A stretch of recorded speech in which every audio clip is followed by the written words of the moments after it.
नमस्कार, स्वागत आहे आपलं शिर्षी कॉर्नरमध्ये। आज आपण मस्त असा मँगो मिल्कशेक तयार करणार आहे। तर चला रेसिपीला सुरुवात करूया।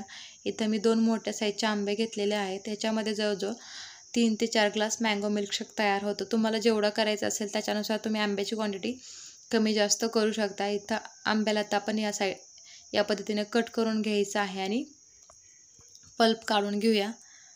पल्प काढून झालं की आपण हे बारीक करून घेऊया। तर त्यासाठी मी तर मिक्सिंग जार घेतलेला आहे, त्याच्यामध्ये पल्प टाकायचा आहे। 2 मोठे चमचे साखर घेतलेली आहे। तुम्ही साखर कमी जास्त करू शकताय आंब्याच्या गोडीनुसार। आणि त्याचबरोबर एक वाटीवरून दूध टाकून घेतलेलं आहे, आपण बारीक करून घेऊया।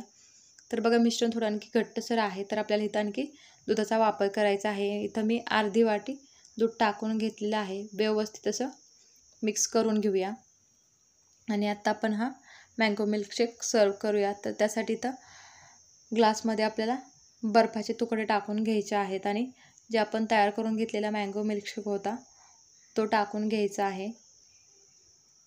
त्याच्यानंतर आपण आंब्याचे जे छोटे छोटे काप करून घेतलेले होते ते टाकायचे आहेत त्या पद्धतीने।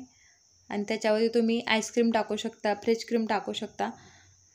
इथं मी काजू बदामाचे काप करून टाकलेले आहेत। काजू बदाम पिस्ता काय असेल ते तुम्ही टाकू शकता। तर बघा इथं मस्त असा आपला मँगो मिल्कशेक तयार झालेला आहे।